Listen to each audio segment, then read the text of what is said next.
Hello students, मैं SS Chandrawat स्वागत करता हूं आप सभी का विनायक एजुकेशन ग्रुप के इस ऐप के ऊपर। प्यारे विद्यार्थी, आपके सामने फिर से लेकर हाजिर हो चुका हूं 12th क्लास एजी केमिस्ट्री। और 12th क्लास एजी केमिस्ट्री के अंदर अपन चर्चा कर रहे हैं लेसन 1 मृदा खनिज चट्टानों का अपक्षय एवं मृदा निर्माण से संबंधित। प्यारे विद्यार्थियों, आप लोगों को अभी तक मैं मृदा के बारे में विस्तार से जानकारी दे चुका हूँ, चट्टानों के बारे में विस्तार से जानकारी दे चुका हूँ। अब अपन बात करने वाले हैं यहाँ पर खनिजों के बारे में। प्यारे विद्यार्थियों, खनिजों के बारे में अपन चर्चा करें तो देखो, सबसे पहले मैं आपको बताना चाहूंगा कि ये खनिज होते क्या हैं। तो आप लोग इस चीज को ध्यान से यहाँ पर देखिए कि निश्चित संगठन के ऐसे रासायनिक यौगिक जो 2 या 2 से अधिक तत्वों से मिलकर बनते हैं। निश्चित संगठन के ऐसे रासायनिक यौगिक जो 2 या 2 से अधिक तत्वों से मिलकर बनते हैं, उन्हें अपन खनिज कहते हैं। ध्यान रखेंगे, संगठन क्या होगा? निश्चित होगा। और बात करें अपन कौन होंगे, रासायनिक यौगिक होंगे, तो ध्यान रखेंगे कि निश्चित संगठन के ऐसे रासायनिक यौगिक जिनका अंदर 2 या 2 से अधिक, जिनके अंदर 2 या 2 से अधिक तत्व पाए जाएंगे, इसे अपन बोलेंगे खनिज। ठीक है, अब ये मिलते कहां से हैं? तो देखो, चट्टानों के विघटन से ये बनते हैं। ध्यान रखें, ये जो बनते हैं चट्टानों के विघटन से बनेंगे, यानी चट्टानें जब टूटती है तो इनके विखंडन के परिणाम स्वरूप खनिजों का निर्माण होता है। तो ध्यान रखें, वो सिंपल सी परिभाषा मैंने आपको यहाँ पर बता दी है कि निश्चित संगठन के ऐसे रासायनिक यौगिक जो 2 या 2 से अधिक तत्वों से मिलकर बने होते हैं, उन्हें अपन खनिज कहते हैं। और इन खनिजों के बारे में बात करें तो इनका निर्माण चट्टानों के विघटन के परिणाम स्वरूप होता है। ठीक है, अब बात करते हैं कि सर, ये जो आपने खनिज पदार्थ में बताए हैं, इन पदार्थों के गुण क्या होते हैं? इन खनिज पदार्थों की प्रॉपर्टीज क्या होती है? ये खनिज पदार्थ कौन कौन से गुण प्रदर्शित करते हैं, इनके बारे में चर्चा करें तो देखो, खनिज पदार्थ विभिन्न रंग जैसे कि नीले, हरे, पीले आदि अन्य रंगों के भी ये हो सकते हैं। ठीक है, तो नीले, हरे, पीले, धूसर, काले, किसी भी प्रकार की जो है, किसी भी रंग के ये आपको यहाँ पर मिल सकते हैं। तो आप लोग ध्यान रखेंगे कि ये जो खनिज पदार्थ होते हैं ये विभिन्न रंगों के हो सकते हैं। नीले, हरे, काले, पीले, लाल, विभिन्न प्रकार के ये हो सकते हैं। आगे बात करते हैं तो खनिजों में विभिन्न प्रकार की चमक होती है। एक विशेष प्रकार की यहाँ पर क्या होती है? चमक होती है। जैसे आप लोग जानते हैं, सोना है, चांदी है, कॉपर यानी तांबा है। तो ये सोना, चांदी, तांबा जो होता है, एक विशेष प्रकार की इनके अंदर धात्विक चमक पाई जाती है, क्योंकि ये सब क्या है? धातुएं होती है। बात करें अपन कांच के अंदर, हीरे के अंदर, तो आपको पता है कांच के अंदर, हीरे के अंदर भी चमक पाई जाती है। और ये कौन सी चमक होती है? अधात्विक चमक होती है। आगे बात करते हैं तो खनिज पदार्थों का अपना अलग अलग विशेष आकार होता है। खनिज पदार्थ जो होते हैं ना, इनका अपना एक विशेष आकार देखने को मिलता है। जैसे कि ये आकार में घनाकार भी हो सकते हैं, चतुष्कोणीय हो सकते हैं, ट्राइमेट्रिक हो सकते हैं, मोनोक्लिनिक हो सकते हैं, ट्राइक्लिनिक हो सकते हैं, षटभुजाकार हो सकते हैं। तो विभिन्न प्रकार के आकार जो हैं यहाँ पर देखने को मिलते हैं। आगे बात करते हैं तो खनिज पदार्थ जो होते हैं बहुत कठोर होते हैं। क्या होते हैं प्यारे विद्यार्थियों? बहुत कठोर होते हैं। जैसे आपने देखा हीरा, ठीक है, प्रकृति का कठोर पदार्थ है ये। तो आप लोग ध्यान रखेंगे कि जो आपका खनिज पदार्थ होते हैं बहुत कठोर होते हैं। कुछ खनिज जो होते हैं वो पारदर्शी होते हैं। पारदर्शी मतलब इसमें आर पार देखा जा सकता है। जैसे अपन कांच की बात कर रहे हैं, आपको पता है आर पार अपन देख सकते हैं। ठीक है ना? तो कुछ खनिज पारदर्शी होते हैं, कुछ अल्प पारदर्शी। अल्प पारदर्शी मतलब आसानी से आर पार नहीं देख सकते आप लोग। ठीक है, हल्का फुल्का आपको दिखाई देता है, तो वो क्या होगा? अल्प पारदर्शी। और कुछ अपारदर्शी भी होते हैं, यानी जिनमें बिल्कुल भी आपको आर पार नहीं देख पाते हैं। ठीक है ना? तो इस प्रकार से बात यहाँ पर अपन ने कर ली है कि कुछ खनिज पूर्ण पारदर्शी होते हैं, कुछ अल्प पारदर्शी होते हैं और कुछ अपारदर्शी होते हैं। आगे बात करते हैं तो यहाँ पर खनिजों के बारे में, अगले गुण के बारे में बात करें तो देखो, खनिज जो होते हैं, कुछ खनिज अत्यधिक भारी होते हैं, कुछ मध्यम भार के होते हैं और कुछ निम्न भार के होते हैं, यानी कुछ कम भारी होते हैं, हल्के होते हैं। और ये जो गुण है इनका कि कौन कितना भारी होगा, ये उसके आपेक्षिक घनत्व के बारे में बताता है। तो इस प्रकार से मैंने आपको खनिज और उसके सभी गुणों के बारे में यहाँ पर बता दिया है। एक बार मैं फिर रिपीट कर रहा हूँ, ध्यान से आप लोग देखेंगे। टॉपिक अपना है मृदा उत्पादक खनिज पदार्थ, यानी आपको केवल खनिजों के बारे में बात करनी है। तो सबसे पहली बात तो आती है कि इसकी परिभाषा क्या होगी। मैंने आपको बता दिया है कि निश्चित संगठन के वे रासायनिक यौगिक जो दो या दो से अधिक तत्वों से मिलकर बने होते हैं उन्हें अपन क्या बोलते हैं, खनिज कहते हैं। और ये बनते कैसे हैं, तो भाई बनते हैं चट्टानों के अपक्षय से, चट्टानों के टूटने से, चट्टानों के विखंडन से, ठीक है। तो इससे बनते हैं अपने क्या, खनिज बनते हैं। इनके गुण क्या क्या होते हैं, इनके बारे में चर्चा करें तो सबसे पहला गुण आपको बताया गया है कि खनिजों के अंदर विभिन्न प्रकार के रंग होते हैं, नीले, हरे, लाल, पीले, काले, किसी भी प्रकार के रंग के ये हो सकते हैं।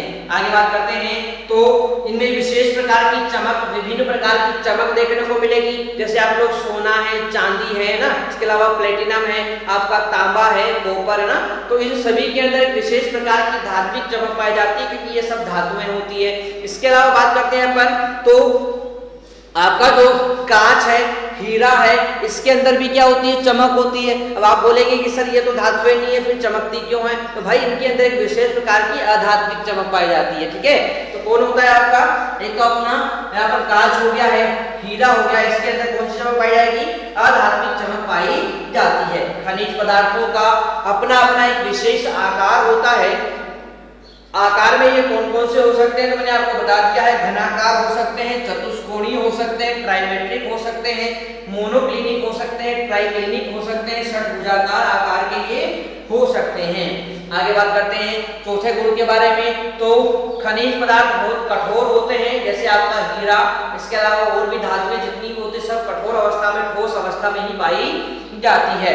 नेक्स्ट गुण के बारे में बात करते हैं तो कुछ खनिज पदार्थ पूरी तरह से पारदर्शी होते हैं, कुछ अल्प पारदर्शी होते हैं और कुछ ऐसे भी होते हैं जो अपारदर्शी होंगे, जिनमें बिल्कुल भी आर पार अपन नहीं देख पाते हैं। आगे बात करते हैं तो कुछ खनिज पदार्थ जो होते हैं बहुत भारी होते हैं, यानी अधिक भारी होते हैं, कुछ मध्यम भारी होते हैं और कुछ हल्के होते हैं। अब ये जो कोई भी खनिज का जो भारीपन होता है ना, कि कोई भी खनिज कितना भारी होगा, ये उसके आपेक्षिक घनत्व को बताता है। इसको बताता है प्यारे विद्यार्थियों, ये बताता है आपके आपेक्षिक घनत्व के बारे में, यानी कि आपका जो आपेक्षिक घनत्व है वो जितना ज्यादा होगा उस खनिज का भारीपन उतना ही अधिक होगा। ये बात आप लोग विशेष ध्यान रखेंगे। तो यहाँ पर मेरे द्वारा जो ये चीज आप लोगों को बताई गई है, बिल्कुल ये चीज आपको समझ में आई होगी, ठीक है। और ये पैटर्न जो मैंने आप लोगों के लिए अभी चेंज किया है कि किस प्रकार से अपन एक साथ इसको यहाँ पर इस प्रकार से नोट करके इसको कंप्लीट कर सकते हैं, तो ये बिल्कुल आपको समझ में आ गया होगा। बढ़ते हैं आगे की तरफ और नेक्स्ट अपन बात करते हैं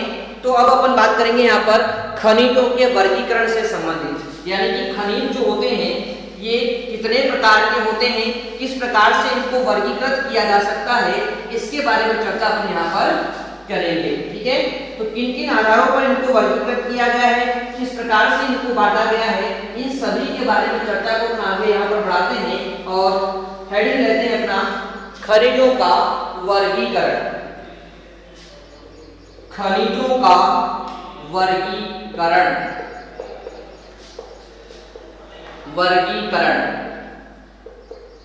अब देखिए खनिजों के वर्गीकरण के बारे में अपन बात करते हैं तो उत्पत्ति के आधार पर, सबसे पहले मैं बात करने वाला हूं आप लोगों से उत्पत्ति के आधार पर, उत्पत्ति के आधार पर, यानी कि किस प्रकार से ये खनिज उत्पन्न हुए हैं, इनकी उत्पत्ति किस प्रकार की रही है, इस आधार पर अपन खनिजों के बारे में यहाँ पर बात करने वाले हैं।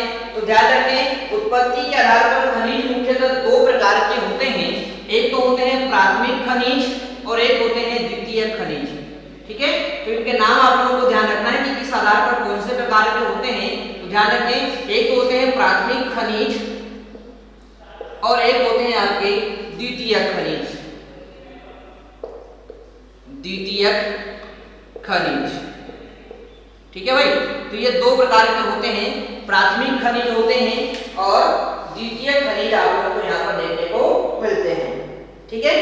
अब देखो सबसे पहले बात करूं मैं प्राथमिक खनिज के बारे में, तो देखो प्राथमिक खनिज जो होते हैं इनके बारे में अपन चर्चा करें तो जब खनिज पदार्थों का निर्माण चट्टानों के निर्माण के समय पिघले द्रव पदार्थ के ठंडा ठंडा होकर ठोस अवस्था में जमने से होता है। यानी कि आपको पता है, मैंने आपको बताया था चट्टानें, जैसे आग्नेय चट्टान की बात करते हैं तो आपको बताया गया है कि जो आग्नेय चट्टान होती है ना, ये आग्नेय चट्टान पिघले हुए लावे के कारण बनती है। यानी कि लावा जब पिघली हुई अवस्था में होता है तो इस कंडीशन में ये लावा धीरे धीरे क्या होगा, ठंडा होगा, और उसके ठंडे होने से, इसके जमने से जिस चट्टान का निर्माण होता है उसे आग्नेय चट्टान अपन कहते हैं। तो इसी प्रकार से जो आप लोगों का ये पिघला हुआ द्रव है, जो ये बहुत ज्यादा गर्म द्रव है, इस द्रव के जमने के साथ, यानी कि आग्नेय चट्टानों के निर्माण के साथ ही जिन खनिजों का निर्माण हो जाता है उन्हें अपन प्राथमिक खनिज कहेंगे। ठीक है, तो चट्टानों के निर्माण के समय पिघले हुए भाग से जिन खनिजों का निर्माण होता है उन्हें क्या बोलते हैं, प्राथमिक खनिज अपन कहते हैं। और जब इन प्राथमिक खनिजों के ऊपर जलवायु की क्रिया होती है, वातावरण की क्रिया होती है, तो इसके परिणाम स्वरूप जो खनिज बनेंगे उन्हें क्या बोला जाएगा, द्वितीय खनिज कहा जाएगा। ठीक है, तो चट्टानों के साथ निर्मित खनिज क्या कहलाएंगे भाई, प्राथमिक खनिज कहलाएंगे। और इन प्राथमिक खनिजों के ऊपर जब जलवायु की, पर्यावरण की क्रिया होगी तो क्या कहलाएंगे, इसे अपन द्वितीय खनिज इनको कहते हैं। ठीक है, तो क्या होगी, इनकी परिभाषा क्या कहेंगे, गुण होते हैं, इन सब के बारे में हम चर्चा यहाँ पर कर लेते हैं। तो ध्यानपूर्वक आप लोग इस चीज को देखिए कि जब खनिज पदार्थों का निर्माण, जब खनिज पदार्थों का निर्माण, जब खनिज पदार्थों का निर्माण चट्टानों के निर्माण के समय, चट्टानों के निर्माण, चट्टानों के निर्माण के समय, चट्टानों के निर्माण के समय पिघले द्रव पदार्थ के ठंडा होकर, पिघले द्रव पदार्थ, पिघले द्रव पदार्थ के ठंडा होकर ठोस अवस्था में, ठंडा होकर ठोस अवस्था में, ठंडा होकर ठोस अवस्था में जमने से होता है, ठोस अवस्था में जमने से होता है, तो इन्हें प्राथमिक खनिज, तो इन्हें प्राथमिक खनिज कहते हैं। क्या बोलेंगे हमारे विद्यार्थियों को, प्राथमिक खनिज अपन कहते हैं। और ये चट्टानों के आवश्यक घटक होते हैं, इसलिए इन्हें आवश्यक खनिज भी कहा जाता है। ध्यान रखें, ये चट्टानों के आवश्यक घटक होते हैं, आवश्यक घटक होते हैं, इसलिए इन्हें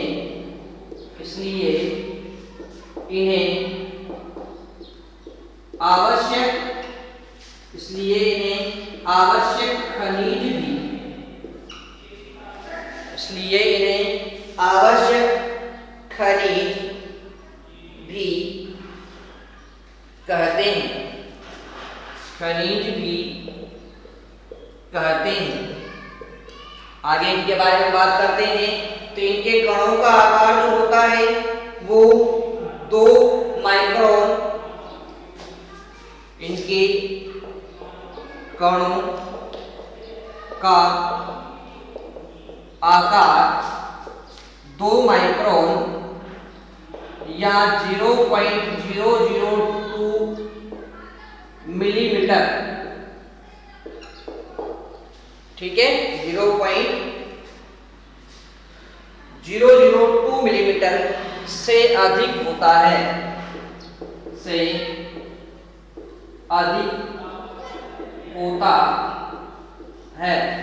ठीक है, तो ये अपने प्राथमिक खनिज हैं। अब इनके उदाहरण मैं आप लोगों को यहाँ पर बता देता हूँ कि कौन कौन से खनिज आपके प्राथमिक खनिजों खनिजों के अंतर्गत आते हैं, इनके बारे में हम थोड़ी सी चर्चा यहाँ पर कर लेते हैं। तो देखो एग्जाम्पल आप लोग ध्यान रखेंगे।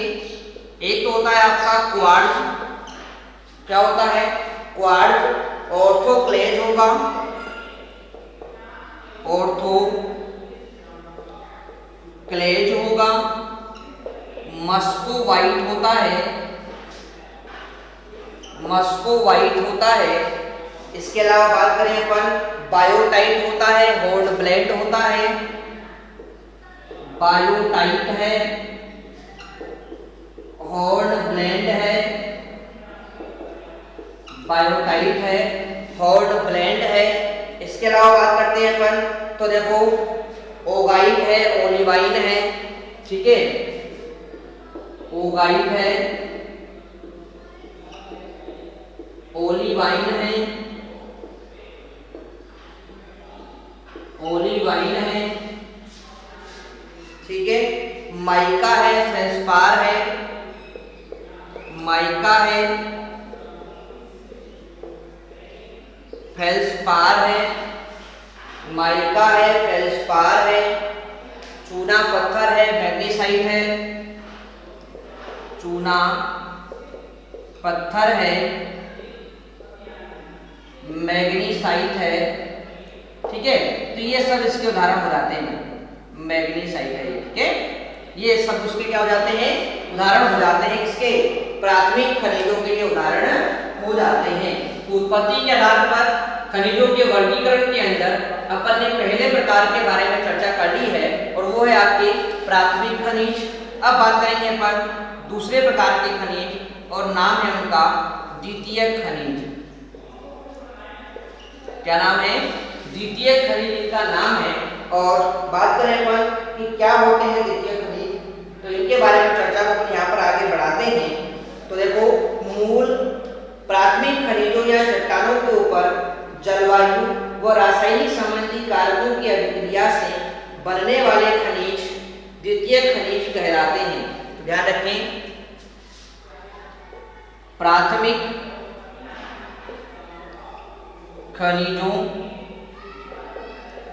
प्राथमिक खनिजों या चट्टानों के ऊपर या चट्टानों के ऊपर जलवायु या रासायनिक संबंधी, जलवायु या रासायनिक संबंधी कारकों की, रासायनिक संबंधी कारकों की अभिक्रिया के कारण, अभिक्रिया के फलस्वरूप